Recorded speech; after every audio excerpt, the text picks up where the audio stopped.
This video is aimed at professional service technicians and users proficient with mechanical and electrical repairs. Thoroughly test after any repair work.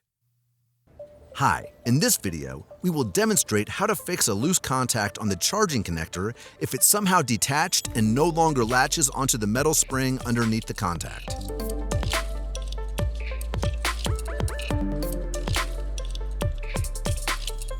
You can remove the protector and use your hand or a small screwdriver to push the wire contact all the way in until you hear a click.